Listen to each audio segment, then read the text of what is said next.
प्रिय बच्चों, Satya sir online classes में आप सभी का हार्दिक अभिनंदन है, स्वागत है।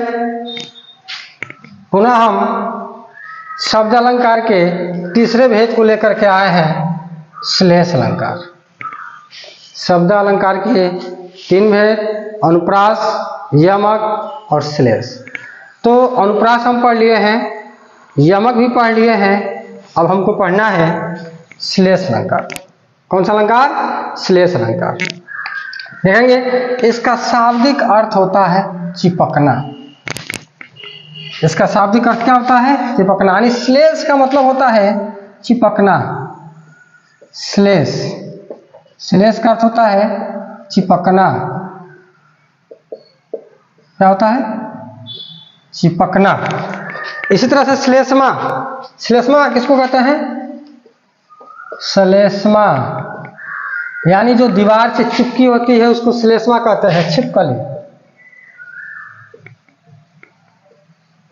क्या होती है? छिपकली। और श्लेषण, श्लेषण जो चिपकाया जाता है जिसको हम सुलेषण कहते हैं, जो चिपकाया जाता है, पंचर वगैरह गाड़ी हो जाती है या साइकिल आपकी पंचर हो जाती है, उसको चिपकाते हैं, उसको क्या कहते हैं? श्लेषण। यानी सुलेषण कहते हैं अपने शब्दों में, उसका नाम क्या है? श्लेषण। क्या है? श्लेषण यानी चिपकाना। श्लेषण का मतलब होता है चिपकाना। श्लेषण का मतलब होता है चिपकाना। ठीक है, तो श्लेष का शाब्दिक अर्थ होता है चिपकना। जहां कोई शब्द एक बार आए और उसका अर्थ यानी उसका कई अर्थ हो, जहां कोई शब्द एक बार आए और उसका कई अर्थ हो या कई अर्थ निकले, वहां पे श्लेष अलंकार होता है। जहां कोई शब्द एक बार आए और उसका अर्थ कई बार निकले यानी अलग अलग हो, वहां पे क्या होता है? श्लेष अलंकार होता है। जैसे भूषण बिनु न विराजई कविता बनिता अमित। भूषण का मतलब होता है किससे? भूषण बिनु न विराजई कविता बनिता अमित। भूषण का मतलब है अलंकार यानी कविता। भूषण का यहाँ अलंकार हो जाएगा। क्या होगा? भूषण का मतलब अलंकार। कविता में अलंकार की आवश्यकता है, यानी अलंकार के बिना कविता क्या है? कविता का कोई मतलब नहीं। यानी उसमें क्या होगा? जहां आप पढ़ रहे हैं अलंकार, यहाँ पे अलंकार के माध्यम से चमत्कार उत्पन्न होता है, तो अलंकार के बिना कविता बेकार है। ठीक उसी तरह से भूषण वनिता, वनिता का मतलब क्या होता है? आभूषण। वनिता का मतलब आभूषण, आभूषण या स्त्री। वनिता का मतलब स्त्री। तो स्त्री के लिए क्या चाहिए? आभूषण चाहिए। स्त्री के लिए क्या चाहिए? आभूषण। स्त्री के लिए क्या चाहिए? आभूषण। यानी आभूषण के बिना स्त्री क्या है? सुंदरता उसकी नहीं बढ़ेगी, यानी वह सुंदर नहीं लगेगी। ठीक उसी तरह से मित, आभूषण का मतलब होता है मित। मित यानी मित्र का क्या होगा यहाँ पे? उपहार। यानी उपहार के बिना मित्र की शोभा नहीं होती। जिस तरह से अलंकार के बिना कविता की शोभा नहीं होती, आभूषण के बिना स्त्री की शोभा नहीं बढ़ती, और उपहार के बिना मित्र की शोभा नहीं बढ़ती। यानी यहाँ पे क्या है? भूषण का मतलब है, यानी भूषण का यहाँ पे अर्थ होगा अलंकार, यहाँ पे आभूषण और यहाँ पे उपहार। यानी एक शब्द के कितने अर्थ निकले? तीन अर्थ। ठीक है, यानी कविता अलंकार के बिना बेकार है, स्त्री आभूषण के बिना बेकार है, और मित्र उपहार के बिना बेकार है। भूषण बिनु न विराजई कविता बनिता मित्र। समझ में आया? देख लेंगे।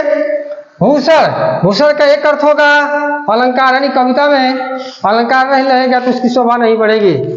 वनिता का अर्थ होता है स्त्री, तो स्त्री बिना आभूषण का सुंदर नहीं लगेगी। और मित्र यानी मित्र, मित्र का मतलब मित्र, तो मित्र भाई जाएगा तो कोई भी उपहार यानी 1 रुपये का भी उपहार लेकर के जाएगा तो उसकी शोभा हमेशा बढ़ी रहेगी। दूसरा देखेंगे, सुवर्ण को खोजत फिरे, सुवर्ण को खोजत फिरे कभी कामी और चोर। कवि, कामी और चोर। सुबरन का मतलब क्या होता है, यानी कवि क्यों क्या खोजता है, सुबरन ये क्या खोजता है, सौंदर्य, सौंदर्य सॉरी, यानी सुंदर शब्द खोजता है। कवि क्या ढूंढता है, सुंदर शब्द को ढूंढता है। कामी, कामी पुरुष क्या खोजता है, सुंदर स्त्री खोजता है, ये सुंदरता को खोजता है, सुंदर। यहाँ पे सुबरन का मतलब सुंदर से, और सुबरन का अर्थ यहाँ पे क्या हो जाएगा, चोर क्या खोजता है, आभूषण, क्या खोजता है, सोना या आभूषण। देखेंगे सुबरन को खोजे तो फिरे कवि, कामी और चोर। तो कवि क्या ढूंढता है, सुंदर शब्द को ढूंढता है, ठीक है। कामी क्या खोजता है, सुंदर स्त्री खोजता है, और चोर क्या खोजता है, सोना खोजता है। चोर क्या ढूंढता है, सोने को ढूंढता है। सुबरन को खोजे तो फिरे कवि, कामी और चोर, यानी कवि क्या ढूंढता है, एक सुबरन का अर्थ है यहाँ पे सौंदर्य, यानी सुंदर शब्द से, ठीक है। यानी कामी, एक सुबरन का अर्थ यहाँ पे कामी यानी सुंदर से है, सुंदरता से है, और यहाँ पे चोर क्या ढूंढता है, सोना से है, ठीक है। यानी कवि सुंदर सुंदर शब्द को ढूंढता है, कामी सुंदर स्त्री ढूंढता है, और चोर सोना को ढूंढता है। ओके, समझ में आया। इसका अगला उदाहरण देखेंगे, पानी गए न उबरे मोती मानुष चूर। यहाँ पर देखेंगे एक पानी का कितना अर्थ निकल रहा है, पानी यानी पानी के बिना मोती, पानी के बिना मनुष्य, और पानी के बिना चूना, तीनों ही बेकार। यानी पानी का मतलब मोती, अगर मोती में प्रकाश लाइट नहीं रहेगा तो बेकार है, नहीं चमकेगा, ठीक। उसी तरह से मनुष्य की अगर कोई इज्जत नहीं है समाज में तो वह क्या है, बेकार है, ठीक है। और ठीक उसी तरह से पानी के बिना इसे चूने का विकास नहीं हो सकता, चूना नहीं बन सकता, ठीक है। अगला है, गगन हमारा बाजा बाजे मतर फल खाए हाथी, संशय का बल गुरुमुख तोड़ा पांच पुरुष मोरा साथी।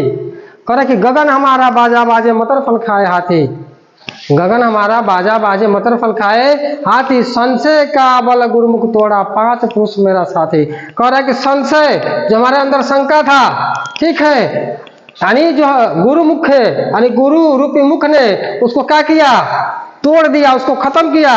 जब तोड़ा तो पांच पुरुष जो मेरे साथी थे, पांच पुरुष जो मेरे साथी थे, ये क्या हुए, कौन कौन, काम, क्रोध, मद, मोह और लोभ। ये छोड़ करके जब हमको गए तो हमारे हृदय रूपी आकाश में क्या होने लगा, बजने लगा, और मेरी हालत उस तरह से हो गई जो मतर फल खा करके हाथी मस्त हो जाता है। यानी जंगल में एक मतर फल होता है, उस फल को खा करके हाथी मस्त हो जाता है, ठीक मेरी हालत उस हाथी के समान हो गई, ठीक है। ओके, गगन हमारा बाजा बाजे मतर फल खाए हाथी, संशय का बल गुरुमुख तोड़ा पांच पुरुष मोरा साधे। बहुत बहुत धन्यवाद। अगर इसमें कहीं से कुछ नहीं समझ में आया होगा तो आप क्या करेंगे, कमेंट के माध्यम से एक बार जरूर ही बताएंगे। धन्यवाद।